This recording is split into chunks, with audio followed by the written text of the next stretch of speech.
नमो अरिहन्ताणं नमो सिद्धाणं नमो आयरीयाणं नमो वज्रायाणं नमो लोये सव्यसाहूनम्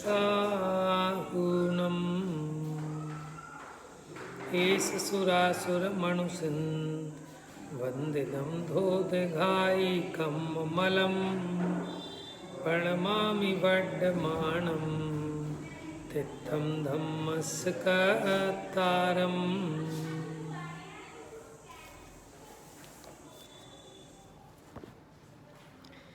चर्चा अपनी चल रही थी कि मोह के क्षय का उपाय 80वीं गाथा में बताया, फिर 81 नंबर की गाथा में बताया कि अगर राग द्वेष मोह का अभाव नहीं करोगे तो शुद्ध आत्मा की उपलब्धि नहीं होगी। फिर 82 नंबर की गाथा में बताया कि सभी अरहंतों ने इसी विधि से कर्मों का नाश किया है और उन्होंने सबको भी अपने उपदेश के द्वारा वही विधि बताई है, इसलिए उनको नमस्कार हो, यानी मोह के नाश की। फिर 83वीं गाथा में हमने देखा था द्रव्य आदि के संबंध में जीव का जो मूढ़ भाव है उसका नाम मोह है।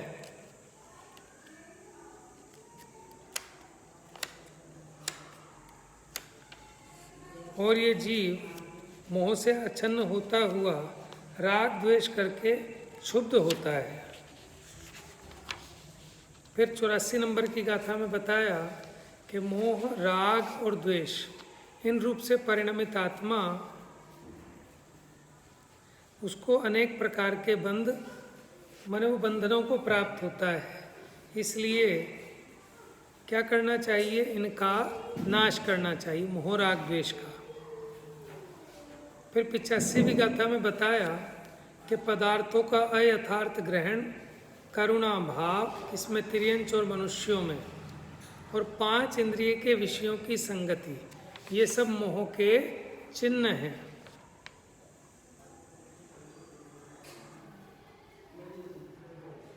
अब चलेगी 86 नंबर की गाथा।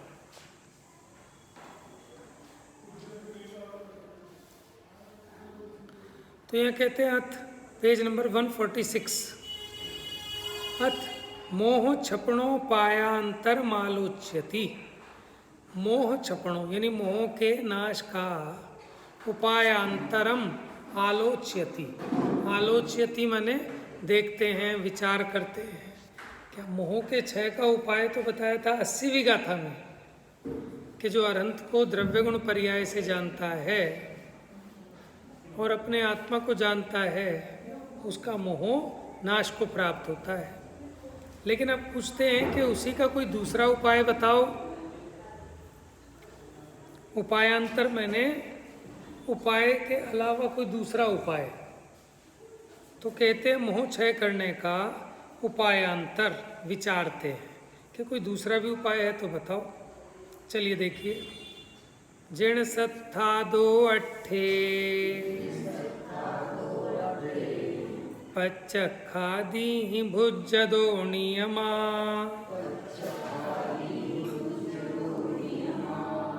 खीयदि मोहो वचयो तम्हा सत्थम समधितव्यम। जिन सत्था दो यानी जिन शास्त्रों से, अट्ठे, अट्ठे माने पदार्थ, पच्चखादी ही, पच्चखादी माने प्रत्यक्षादि, माने प्रत्यक्षादि प्रमाणों से, बुज्जधो नियमा माने जानने वाले के नियम से, यानी जिन शास्त्रों के द्वारा पदार्थों को प्रत्यक्षादि प्रमाणों से जानने वाले को नियम से क्या होता है, खी यदि मोहो वचयो, खी यदि माने क्षय को प्राप्त होता है। मोहोपचय, मोहोपचय माने, मोहोपचय माने मोह का समूह, उपचय माने समूह, तो मोह का समूह नाश को प्राप्त होता है। तमहा सत्थम समधिदव्वम, इसलिए अधिदव्वम, देखो जो स्वाध्याय बोलते हैं ना, स्वाध्याय, स्व अधि आय, ठीक है, स्व अधि आय, स्वाध्याय उससे बना है। तो इसी प्रकार यहाँ कहते हैं समधिदव्वम, अधिदव्वम, अधिदव्वम बना है अधिग्रहण करने से, अध्ययन करने से। समधि यानी सम्यक प्रकार से अध्ययन करना चाहिए। किसका? सत्थम, सत्थम माने शास्त्रम, तो शास्त्रों का सम्यक प्रकार से अध्ययन करना चाहिए। तो क्या बताया? मोह के नाश का कोई दूसरा उपाय क्या बताया? कि शास्त्रों के द्वारा प्रत्यक्ष आदि प्रमाणों से पदार्थों को जानने वाले के नियम से मोह का नाश होता है। इसलिए क्या करना चाहिए? शास्त्र का सम्यक प्रकार से अध्ययन करना चाहिए। सम्यक प्रकार इम्पोर्टेंट चीज है। शास्त्र पढ़ लेना, क्या हुआ?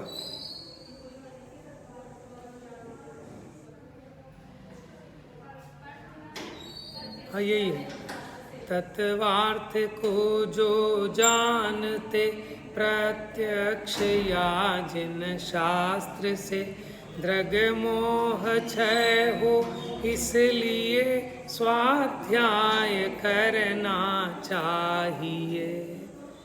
तो यह स्वाध्याय का मतलब हाँ है ना, सम्यक प्रकार से शास्त्र का अध्ययन करना चाहिए। देखिए नीचे गुजराती अनुवाद है दाता का। शास्त्रो वड़े प्रत्यक्ष आदिति जान तो जे अर्थ ने तसु मोह पामे नाश निश्चय शास्त्र समध्यनीय। समध्यनीय अध्ययन से बना है। सब माने सम्यक प्रकार से। ये बहुत इम्पोर्टेंट बात है। अध्ययन तो सब कर लेते हैं, लेकिन सम्यक प्रकार से अध्ययन होगा तो गारंटी से उसका गुण होगा। जैसे मंत्र तो सब पढ़ लेते हैं, लेकिन किसी के मंत्र पढ़ने से धरती फट जाती है, पिंडी फट जाती है, और किसी के मंत्र पढ़ने से कुछ भी हिलता नहीं है। समझ में है? तो हर एक की अपनी विधि है। तो सही विधि क्या है कि जो नए विभाग का ज्ञाता होकर शास्त्रों का अध्ययन करता है, अनेकांत की पद्धति को समझकर शास्त्र का अध्ययन करता है, अपने प्रयोजन को ऊर्ध्व रखकर शास्त्र का अध्ययन करता है, उसका मोह क्षय को प्राप्त होता है। समझ में आया? और जिसको अपने कल्याण की ऊर्ध्वता ही नहीं है, जिसको प्रयोजन ही नहीं है, वो तो वैसे ही पढ़ रहा है स्टडी के लिए, तो उसका मोह तो क्षय को प्राप्त होने वाला नहीं है, क्योंकि उसका प्रयोजन दूसरा है कि इसको पढ़ने से विद्वान कहलाते हैं। तो विद्वान तो बन जाएगा, लेकिन उसका मोह कैसे नष्ट होगा? है कि इसको पढ़ने वाले की बड़ी इज्जत होती है, तो इज्जत तो मिल जाएगी, लेकिन मोह क्षय कैसे होगा? कि इसको पढ़ने वाले को बहुत पुण्य बंधता है, तो पुण्य तो बंध जाएगा। क्योंकि देखो, जैसी आपकी दृष्टि होती है वैसे ही आप उसका अर्थ निकालोगे, वैसे ही प्रयोजन को पुष्ट करोगे। विद्या वही है, ठीक है, लेकिन कोई इससे अपना कोई प्रयोजन सिद्ध करता है, कोई प्रयोजन सिद्ध करता है। जैसे भक्तामर है, अब उसको पढ़ के कोई सिर्फ आपका साहित्य का आनंद ले, उसके अलंकारों का आनंद ले, और कोई उसको पढ़कर रिद्धि सिद्धि सिद्ध करने में लग जाए, और कोई उसमें छिपे हुए अध्यात्म का आनंद ले। समझ में है? तो देखने की आपकी दृष्टि है। इसलिए आचार्य देव कहते हैं जो इसका सम्यक प्रकार से अध्ययन करता है उसका क्या होता है? मोह क्षय को प्राप्त होता है। तो ये किसका उपाय बताया? मोह क्षय का। तो 80वीं गाथा में बताया था एक उपाय, और उसने पूछा कि क्या दूसरा कोई उपाय है? कि हाँ ये लो, हाँ ये आसान है। लेकिन ये दो उपाय नहीं है, ये दोनों एक ही हैं, वही पहुँचेगा। समझ में थोड़ा मुश्किल लग रहा था, तो कान ऐसे नहीं पकड़ के वो ऐसे घुमा के पकड़वा दिया कि ऐसे पकड़ ले। अब डॉक्टर सीधा सीधा कह दे, मैंने अब डॉक्टर के पास गया है, डॉक्टर साहब मर गया, बहुत बेचैन हूँ, बहुत पेट में दर्द हो रहा है, गले में दर्द हो रहा है, कफ हो रहा है, सिर दर्द हो रहा है, ये हो रहा है, वो हो रहा है, और डॉक्टर कुछ नहीं सुने आपकी, बस एक गोली लिख दे, जाओ ठीक हो जाओगे। कहेगा बड़ा घटिया डॉक्टर है, सुनता वुनता कुछ है नहीं, मुझे तो लगता है इसे कुछ आता ही नहीं है, और इसकी गोली क्या असर करेगी, चलो फिर भी खा लेता हूँ, तो वो असर करेगी ही नहीं। अब वो दूसरे डॉक्टर के पास गया। अब उस डॉक्टर ने कहा अच्छा, पहले उसकी बात को सुने अच्छे से और उसे रियलाइज़ कराए, अरे भैया ये तो बड़ा भयंकर रोग है, ये तो आप सही टाइम पे आ गए, क्या आप तो बड़े बुद्धिमान हो जो सही बिल्कुल सही टाइम पे आ गए। अब क्या करना है कि आ करो जरा, अब नाक दिखाओ, कान दिखाओ, अब लेट जाओ, सीधे लेट जाओ, उल्टे लेट जाओ, खड़े हो जाओ, ये कर लो वो कर लो, अब ये सीटी स्कैन कराओ, अब ब्लड टेस्ट ये वाला करा लो, फिर ये करा लो। भाई साहब डॉक्टर तो बहुत देखे, लेकिन इतना जोरदार डॉक्टर नहीं देखा आज तक। अब उसे लगेगा कि हाँ ये है डॉक्टर, समझ में आया। और अब उसने गोली लिख के दी कि भाई साहब ये गोली खाओ, तो अब वो गोली उसको काम कर जाएगी। समझ में, कई बार ऐसा होता है ना, सीधे सीधे समझाओ समझ में नहीं आता, और उसे घुमा फिरा के समझाया जाए। इसीलिए मैंने कोई विधानाचार्य तो सीधी सीधी पूजा करा दे, आप कहोगे कैसा विधानाचार्य है। और कोई विधान का अब खड़े हो जाओ, अब बैठ जाओ, अब हाथ ऐसे करो, अब एक उंगली ऐसे करो, अब एक उंगली ऐसे करो, अब ऐसे हाथ करो, अब ऐसे अक्षत चढ़ाओ, अब खड़े होके यहाँ आ जाओ, 3 परिक्रमा ऐसे लोगे, 4 परिक्रमा ऐसे, अब फू करोगे, अब चावल यहाँ फेंकोगे, आप कहोगे भाई साहब ये लाए हो आप विधानाचार्य, ये है असली पंडित।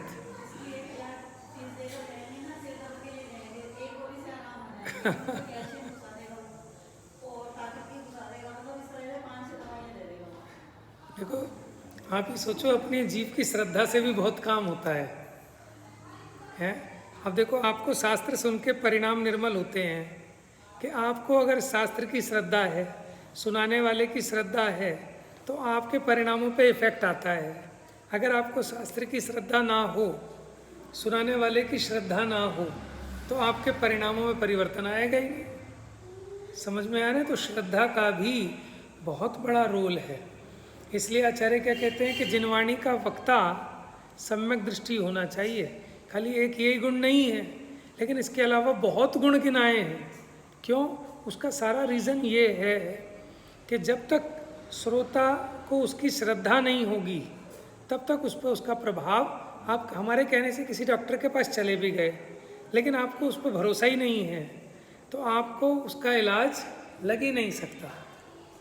यहाँ अंधश्रद्धा की बात नहीं है, लेकिन सम्यक श्रद्धा में भी श्रद्धा होनी जरूरी है।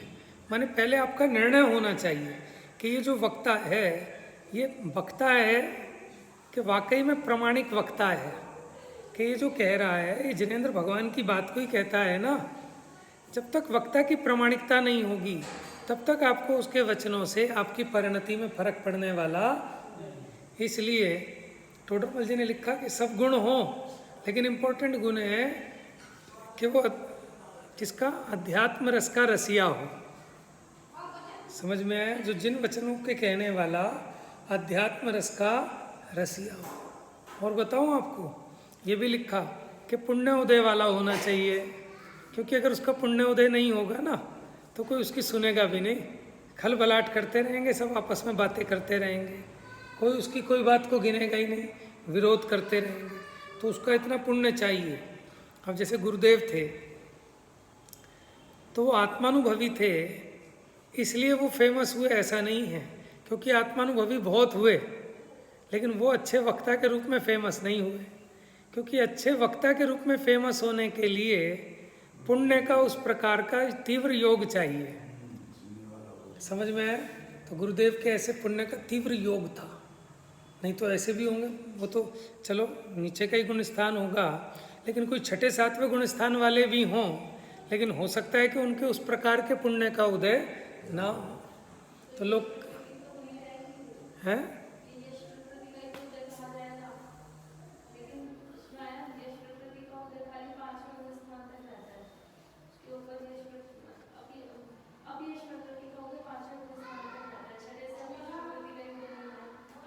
यश प्रकृति का तो है। देखो अपयश अलग चीज़ है, सुनो, फेमस नहीं होना अलग बात है, उसका नाम अपयश नहीं है। अपयश तो वो है कि उसकी हर बंदा निंदा करे और उसको भी अंदर में गिल्टी फील हो के मैं पापी हूँ, ये है अपयश प्रकृति का उदय।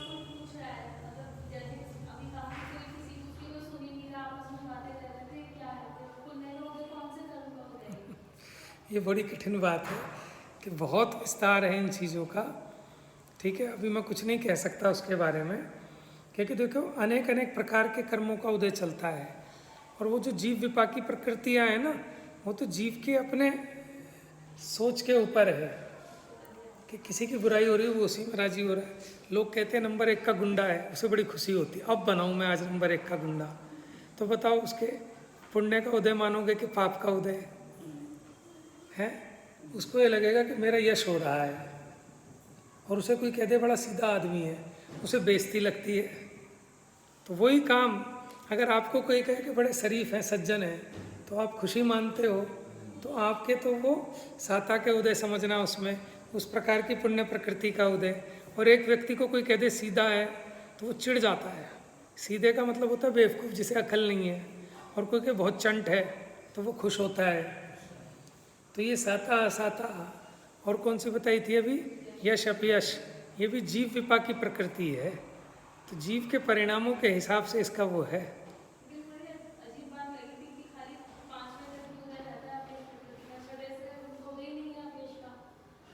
ऐसा ना उसके ऊपर कषाएं इतनी साथ में मंद हैं कि वो इस छोटी छोटी इन बातों से अपना आप यश नहीं मानते, क्योंकि उन्हें आत्मस्वरूप समझ में तो आया, लेकिन उसकी लीनता भी बड़ी है। क्योंकि 3 कषाय चौकड़ी का अभाव होने से उनके साथ में ऐसी तीव्र पाप प्रकृतियाँ भी नहीं रही, इसलिए अपयश प्रकृति का उदय नहीं है। और दूसरा, उनके परिणामों में इस प्रकार की सोच ही नहीं चलती। आज हमें कह दे कैसे कपड़े पहन के आ गए, हम अपना अपयश प्रकृति का उदय ले आते हैं 1 मिनट में। ठीक है, उनको नहीं आएगा क्योंकि उनकी स्थिरता इतनी बढ़ गई है। देखो शास्त्र समुद्र अगाध है, आप सबका नहीं पता लगा पाएंगे, लेकिन आपको मुद्दे की बात कि वीतरागता का पोषण होना चाहिए। मैंने उसका ऐसा अर्थ करना कि जिससे वीतरागता का पोषण हो, अपना प्रयोजन पुष्ट हो। प्रयोजन माने सुखी होने का प्रयोजन। तो वो सभी अर्थ सही हैं, समझ में आया? और आप अर्थ तो सही कर रहे हो, लेकिन प्रयोजन उल्टा साधे, समझ में आया? तो वो सही अर्थ नहीं है। खाली अर्थ नहीं, यहाँ आशय देखना है, अभिप्राय देखना है, उसका तात्पर्य ग्रहण करना, भाव ग्रहण करना। कई बार हम कहते कोई बात है लेकिन उसका भाव कुछ और, हमारी भी जुबान फिसल जाती है। कभी किसी को कुछ कहते हैं लेकिन वो भाव सही ग्रहण कर लेता है। अब बच्चे हैं ना, बच्चे छोटी छोटी बात पकड़ते हैं। हम अगर ये कहेंगे कि वो सीसी अलमारी पे रख दे, उसकी जगह हमने कह दिया अलमारी सीसी पे रख दे, तो समझ तो सब जाते हैं, लेकिन बच्चे वो पकड़ते हैं बात को। लेकिन बड़ा व्यक्ति पकड़ता नहीं, क्योंकि उसको भाव समझ में आ गया कि सीसी के ऊपर अलमारी रखना ये तो संभव ही नहीं है। वो यही कह रहे हैं कि अलमारी में शीशी रख दे। बात समझ में आई ना? तो ऐसी जिनागम अगाध है, आप सबका पार नहीं पा सकते, लेकिन आप अपने प्रयोजन के हिसाब से कि जिनागम का कोई मूल सिद्धांत कटे नहीं, वीतरागता का पोषण हो, आपको ऐसा ही अर्थ निकालना चाहिए। क्योंकि कोई या तो आपके समक्ष ऐसे कोई ज्ञानी गुरु मौजूद हों, है ना, तो जरूरी नहीं है कि वो आपको मिल जाए। हो सके तो सामर्थ्य जितनी हो उतनी कोशिश करनी चाहिए, लेकिन फिर भी ना हो तो कम से कम उसका ऐसा अर्थ नहीं करना चाहिए कि जिससे कोई सिद्धांत में विरोध आए। ये आपको ही सेटिंग करनी है इसकी, अपनी बुद्धि में स्वयं सेटिंग। जैसे मैं नहीं बता पाऊँगा और मैं भी किसी से पूछूंगा, पहले तो मैं ढंग से पूछ ही नहीं पाऊँगा कि पूछना क्या चाहते हो, और पूछ भी लिया तो बहुत मुश्किल है कि वो मुझे संतुष्ट कर पाए। बता देना तो एक बात है, लेकिन कोई हमें संतुष्ट कर पाए ये किसी दूसरे के हाथ में नहीं है, ये हमारे ऊपर है।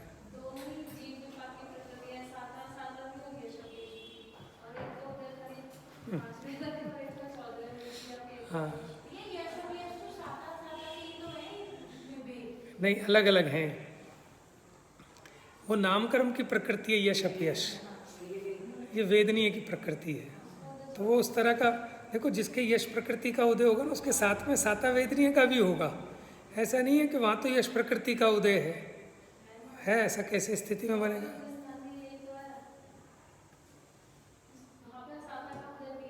देखो बहुत सारी बातें ऐसी, मैं 1 मिनट बताऊं। अब जैसे 14वें गुण स्थान में 13वें गुण स्थान में असाता का भी कहा ना। अच्छा, असाता का जो उदय कहा वो प्रकृति का उदय देखकर कहा, लेकिन उस मंद उदय में उसका कोई कार्य नहीं होता। तो कई जगह बहुत सारी चीज़ें, जैसे लेश्या कही ऊपर के उन गुण स्थानों में, तो वहाँ तो कषाय का अभाव हो गया 10वें गुण स्थान के अंत में। और लेश्या किसको कहते? कषाय से अनुरंजित जीव के योगों की प्रवृत्ति, वो लेश्या है। ठीक है, अब जहाँ कषाय ही नहीं है तो फिर लेश्या कैसे कहते हो? बात समझ में? तो बहुत विवक्षाएं हैं।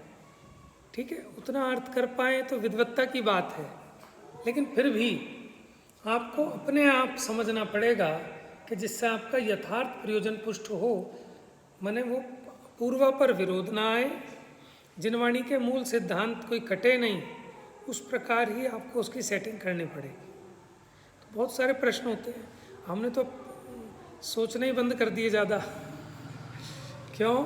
कि भैया बहुत मुश्किल है कि हम समाधान ले पाएँ, तो इसलिए वो सहज में जब अगर बहुत ज़्यादा कोई चीज़ परेशान करती है तो ढूंढो, है? क्योंकि कठिनता पता है क्या है कि जिससे आपने पूछना है आप उसे सही समझा ही नहीं सकते कि आपकी प्रॉब्लम है क्या। ये बड़ी कठिन चीज़ है। तो समाधान भीतर से ही आता है।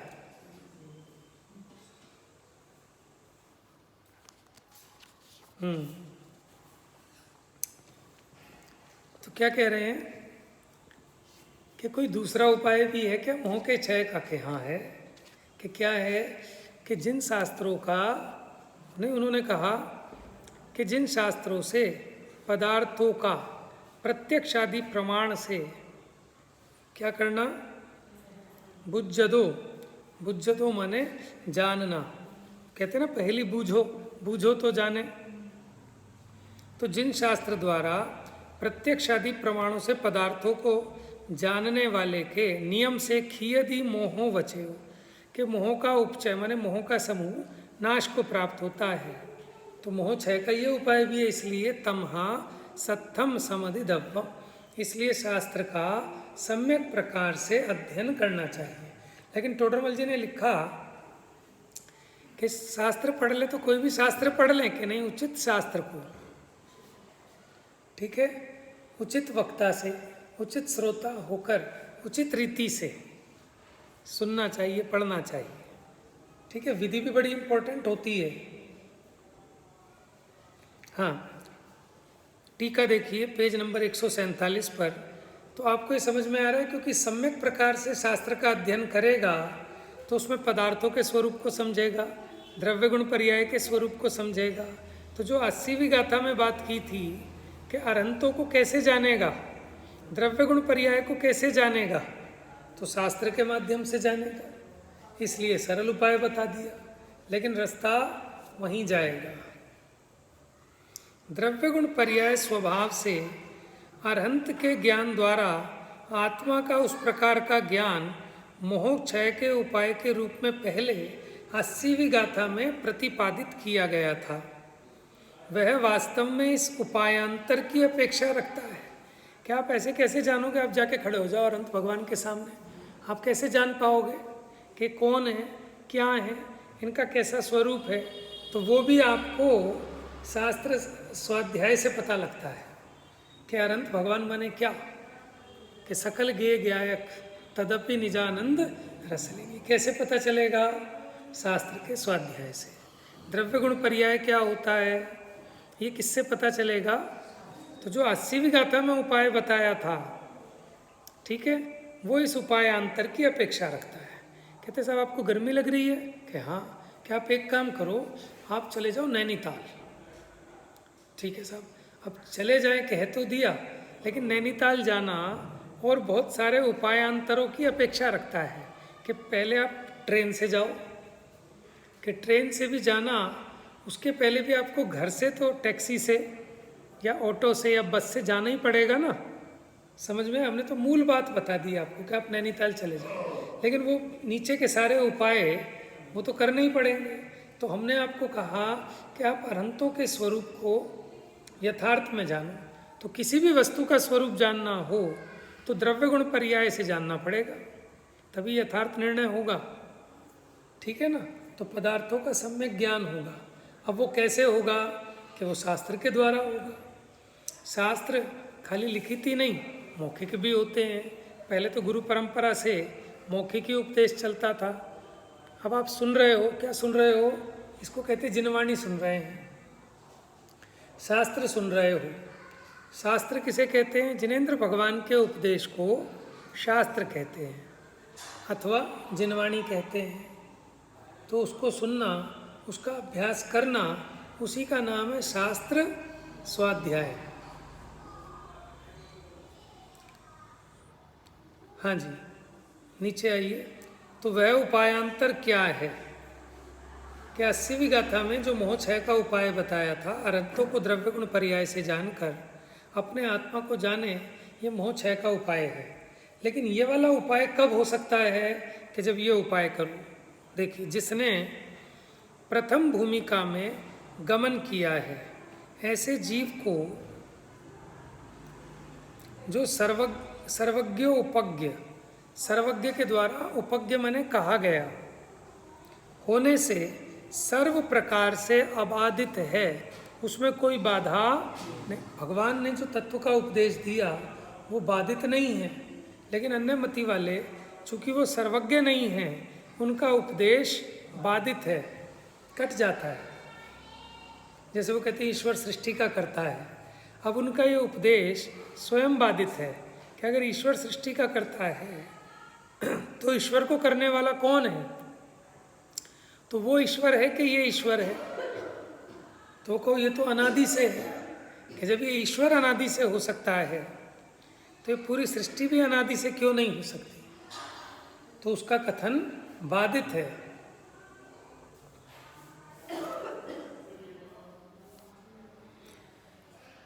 तो जिसने प्रथम भूमिका में गमन किया है, ऐसे जीव को, माने जो नया नया जीव है, जिसको अभी शास्त्र का नहीं पता, द्रव्य गुण पर्याय का नहीं पता, ऐसे जीव को जो सर्वज्ञ द्वारा कथित होने से सर्व प्रकार से अबाधित है, ऐसे शाब्द प्रमाण को, शाब्द प्रमाण माने ये जो द्रव्य श्रुत है, भगवान का जो उपदेश आया, उसको प्राप्त करके क्रीड़ा करने पर, क्रीड़ा करना मतलब क्या होता है? क्रीड़ा का मतलब क्या होता है? खेल। हाँ, क्रीड़ा तो हम कह देते हैं खेलना, तो क्रीड़ा का मतलब है आनंद। समझ में है? जब तक आपको रसास्वादन नहीं होगा तब तक आपने स्वाध्याय किया ही नहीं। अब पढ़ तो रहे हैं, ऊँघ रहे हैं, टाइम देख रहे हैं, ये स्वाध्याय नहीं है। वो जो सम्यक प्रकार से स्वाध्याय कहा ना, उसका मतलब यही है आनंद करना। हम बच्चों को ये कहते हैं कि आपको कुछ याद रहे ना रहे, लेकिन आपको बस इसमें आनंद लगने लगे तो हमारा जो ऑब्जेक्टिव था वो पूरा हो गया, बस पढ़ा लिया हमने। है सबसे महत्वपूर्ण उद्देश्य ये होता है किसी भी क्लास का कि आप जो विषय पढ़ा रहे हैं तो वो बच्चे उसका रसास्वादन कर रहे हैं कि नहीं कर रहे हैं। अगर वो रसास्वादन कर रहे हैं तो आप पास हो गए। कौन? टीचर पास हो गया। और टीचर पास हो गया वो तभी पास हुआ जब बच्चे पास हुए। समझ में आया? क्योंकि अगर वो रसास्वादन करना सीख गए तो तुमसे भी ज़्यादा पढ़ लेंगे। वो पढ़ना बहुत बड़ी बात नहीं है, मेन इम्पोर्टेंट है उसकी रुचि लगना, उसमें आनंद की अनुभूति होना। समझ में आया? तो हमें शास्त्र स्वाध्याय करते वक्त ऐसे बच्चों को, माने अगर वो कंपटीशन एग्ज़ाम की तैयारी कर रहे हैं, मैथ्स पढ़ रहे हैं, तो जब इन बच्चों को आनंद आना चालू होता है फिर आप उनका स्कोर देखो। समझ में आया? माने जैसे 9th 10th में आके बच्चे समझदार हो जाते हैं, तो जब उन्हें पढ़ने में एक इंटरेस्ट आने लगता है, एक रुचि बनने लगती है, मज़ा आने लगता है, तो ऑटोमेटिक उनका ग्राफ ऊपर चढ़ता जाता है। और आनंद नहीं आए, खूब रटते रहें, सब कुछ करते रहें, लेकिन ग्राफ नीचे जाता जाएगा। तो क्रीड़ा मतलब कि उस शब्द शास्त्र में क्रीड़ा करते हैं, माने आनंद करते हैं, इंजॉय करते हैं उसको। ठीक है? खेलना किसका नाम है? कि जिसमें आनंद, उसका नाम खेलना है। बच्चा एक समान, बच्चा मम्मी से कहेगा मेरे से कुछ काम करा लो, तो अच्छा जा बेटा छत पे सुखा के आ, छत पे से लेके आ, बड़ा खुश होते हैं। और 4-6 बच्चे होंगे तो लड़ेंगे, मम्मी मैं छोड़ के आऊँगा, मैं छोड़ के आऊँगा, मैं छोड़ के आऊँगा। तो वो काम कर रहे हैं कि खेल कर रहे हैं?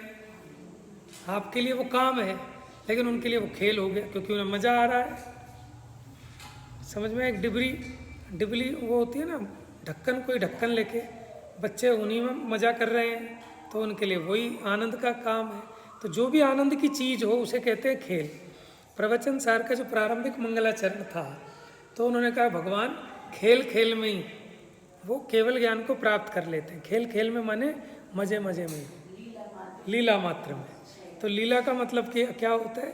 हेलो लुप्त महामोह मोहस्तमो, हाँ, हेलो लुप्त महामोह तमस्तो मम जयत यदा, जिन्होंने खेल खेल में, लीला मात्र में ही महामोह रूपी अंधकार को जीत लिया। प्रकाशय जगत तत्व मने कांतमयम, कैसे उस जगत के तत्व को प्रकाशित करने वाले अनेकांत को मैं स्मरण करता हूँ, याद करता हूँ। हाँ, तो आपको भी आनंद आना चाहिए। आनंद आएगा तो देखो टाइम हो जाएगा, पता भी नहीं चलेगा। और जिस दिन टाइम का पता चल रहा है आपको, कह रहे अभी तो बजे ही नहीं, अभी तो टाइम ही नहीं हुआ, इसका मतलब आनंद नहीं आ रहा। वो बच्चे घंटों खेलते हैं, उन्हें समय पता नहीं चलता, और किताब लेके बिठा दो तो ये दिखेगा टाइम ही नहीं बढ़ रहा आगे, क्योंकि मम्मी ने कहा 1 घंटे पढ़ना है। और खेलने के लिए मम्मी कहा 1 घंटे में आ जाना, और कब 3 घंटे बाद मम्मी आवाज़ मारती है, अरे अभी तो आए थे, अभी से बुला लिया। समझ में आया? तो जिस दिन आपको यहाँ ऐसा आनंद आने लगे तो समझ लेना कि अब कल्याण निकट है, नज़दीक है। जब आपको आत्मा की बात अच्छी लगने लगे, आत्मा क्या मतलब अपनी बात, जब आपको भगवान के दर्शन करना वाकई में अच्छा लगने लगे, तब समझ लेना कि आपका भव समुद्र का किनारा नज़दीक आ गया है। समझ में? खैर, अब देखो, જ્યાં જ્યાં જે યોગ્ય છે ત્યાં સમજવું તે, खाली शाब्दिक आनंद की भी बात नहीं है। ठीक है, अब जो जैसा आनंद है उस हिसाब से उसकी प्रयोजन की सिद्धि होगी। अपने प्रयोजन के हिसाब से आनंद लेता है जीव, उसका जो प्रयोजन होता है। कोई अलंकारों में ही आनंद लेके रह जाता है, कोई शब्दों में ही आनंद लेके रह जाता है, कोई इसमें जो उदाहरण आ रहे हैं उसी में आनंदित हो जाते हैं, कोई छंद सुनाया तो उस छंद में ही मंत्रमुग्ध हो गए। लेकिन वो जो भाव था उसका असली, कि किस लिए ये बात कही, उस बात पे आप रीझे हो कि नहीं, वो बात है ना। जैसे देखो अंबानी है, अब अंबानी से कोई इम्प्रेस हुआ तो अंबानी की बहुत सारी चीज़ें हैं कि किससे इम्प्रेस हुआ, कि अंबानी की बुद्धि से इम्प्रेस है, कि अंबानी के पैसे से इम्प्रेस है, कि अंबानी की किस्मत से इम्प्रेस है। अलग अलग बातें हैं ना कि कौन उसकी किस चीज़ से इम्प्रेस है। तो वो जिस चीज़ से इम्प्रेस है उसमें उसके उन गुणों का विकास होगा। समझ में आया? चलिए, तो जो ऐसे शाब्द प्रमाण को प्राप्त करके क्रीड़ा करने पर उसके संस्कार से विशिष्ट, माने अब जो वो जिन शास्त्रों का अभ्यास करता है, उसका रसास्वादन करता है, तो उसके संस्कार से इसमें एक ऐसी योग्यता डेवलप होती है जिसको टोडरमल जी कहते हैं कि जब ये तत्व विचार करता है तब इसका मोह गलता है। ठीक है, फिर जो नया बंद होता है वो कम स्थिति अनुभाग को लेकर बंद होता है। फिर जब उसका उदय आता है उस समय भी ये तत्व विचार कर रहा है, तो फिर उसका उदय भी हल्का आएगा और नवीन बंद भी। इसको कहते हैं वो गलता हुआ मिथ्यात्व, मोह गल रहा है।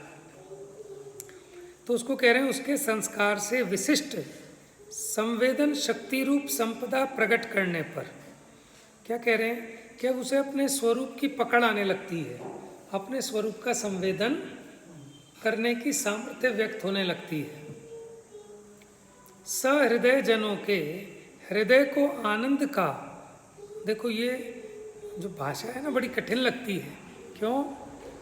कि अमृतचंद्र आचार्य की भाषा बहुत ही साहित्यिक और बहुत परिमार्जित, माने वो एक तरह से जो एकदम सुपर क्लास वाले विद्यार्थी होते हैं उनके लिए ऐसे शब्दों का प्रयोग करते हैं, और इन शब्दों का कोई सब्स्टिट्यूट भी नहीं है। वो हम नहीं समझा पा रहे, वो हमारी कमजोरी है, लेकिन उसका कोई और दूसरा पर्यायवाची नहीं है, आप रखने को रख दो। जैसे वो कह रहे हैं सहृदय जनों के हृदय को आनंद का उद्भेद देने वाले। सहृदय जन कौन होते हैं?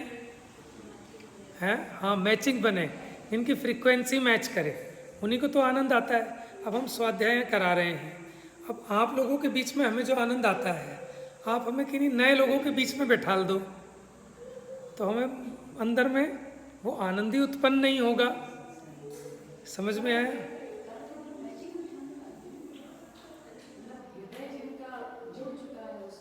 हाँ हाँ, मतलब वही ना, सहृदय जन, समान रुचि वाले, जिनकी, फिर क्या कहना चाहेंगे?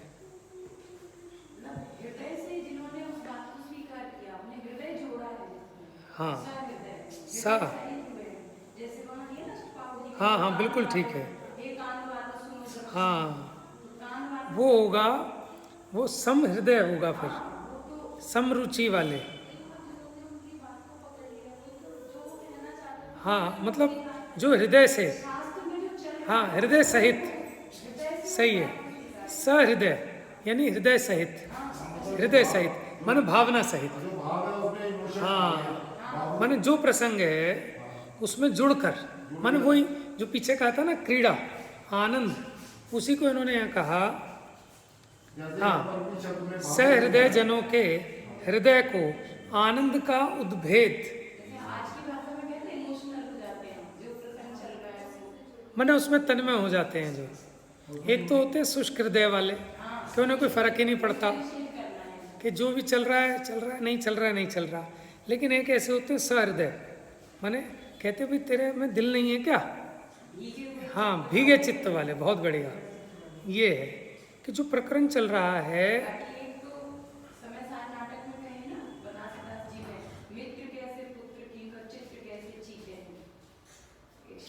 हाँ सम्यक दृष्टि मुनिराज के लिए, अच्छा, हाँ, मतलब इतने अटेंटिव होकर, कोई एक्शन रिएक्शन ही कुछ नहीं है उनके चेहरे पर, ऐसे नहीं, मतलब ये एक्टिव। हाँ, तो यहाँ क्या कह रहे हैं कि शब्द प्रमाण को प्राप्त करके क्रीड़ा करने पर उसके संस्कार से विशिष्ट संवेदन शक्ति रूप संपदा प्रकट करने पर सहृदय जनों के हृदय को, हाँ, जो उसमें अपना उपयोग लगा रहा है, जो उसमें तन्मय हो रहा है, उसके हृदय को आनंद का उद्भेद, माने आनंद का विस्तार समझ लो, स्फुरना समझ लो, माने कोई जोरदार एकदम अंदर में लगती है ना कोई चीज़, हाँ खुल के आई है। हाँ, जो हृदय से जुड़ेगा उसी को आनंद का उद्भेद होगा। ऐसे प्रत्यक्ष प्रमाण से अथवा उससे अविरुद्ध अन्य प्रमाण समूह से तत्वतः, तत्वतः माने स्वभावतः अथवा यथार्थतः समस्त वस्तु मात्र को जानने पर अतत्व अभिनिवेश के संस्कार करने वाला मोहोपचय, कैसा था वो मोह? अतत्व अभिनिवेश का संस्कार कर रहा था। अतत्व क्या हो गया? तत्व मैंने यथार्थ वस्तु का स्वरूप, अतत्व मैंने अयथार्थ जो वस्तु का स्वरूप नहीं है। अभिनिवेश मैंने अभिप्राय यानी विपरीत अभिनिवेश के संस्कार करने वाला मोहोपचय, मोह समूह अवश्य ही क्षय को प्राप्त होता है। विधि भी बता दी उसकी। इसलिए मोह का क्षय करने में परम शब्द ब्रह्म की उपासना का, देखो शब्द ब्रह्म किसको कह रहे हैं कि एक होता है ब्रह्म, अब वाचक वाच्य नहीं हो गए ना, कि उन आत्मा के स्वरूप को कहने वाला, ब्रह्म स्वरूप को कहने वाले जो शब्द हैं उनको कहते हैं शब्द ब्रह्म। तो शब्द ब्रह्म की उपासना का भाव ज्ञान के आलम्बन द्वारा, अब खाली शब्द की उपासना ऐसे नहीं होती कि उस शब्द का क्या वाच्य है, तो उसके भाव ज्ञान के आलम्बन द्वारा दृढ़ किए गए परिणाम से सम्यक प्रकार अभ्यास करना सो उपायांतर है। किसका उपाय है? मोहक्षय का। जो परिणाम भाव ज्ञान के अवलंबन से दृढ़ीकृत हों, ऐसे परिणाम से द्रव्य श्रुत का अभ्यास करना सो मोहक्षय करने के लिए उपायांतर है। पीछे जो कहा ना कि उसमें आनंद लेना, उस प्रसंग से जुड़कर उसमें तन्मय होकर उसी भाव के साथ उसका जो अभ्यास करते हैं उनका मोह अवश्य क्षय को प्राप्त होता है। तो इस प्रकार ये उपायांतर कहकर भी उपाय वही है कि वस्तु के स्वरूप को समझना है, उससे मोह का क्षय होता है, क्योंकि तत्वों के सम्यक ज्ञान से ही मोह का नाश संभव है। जा वाणी के ज्ञान से सूझे लोकालोक सो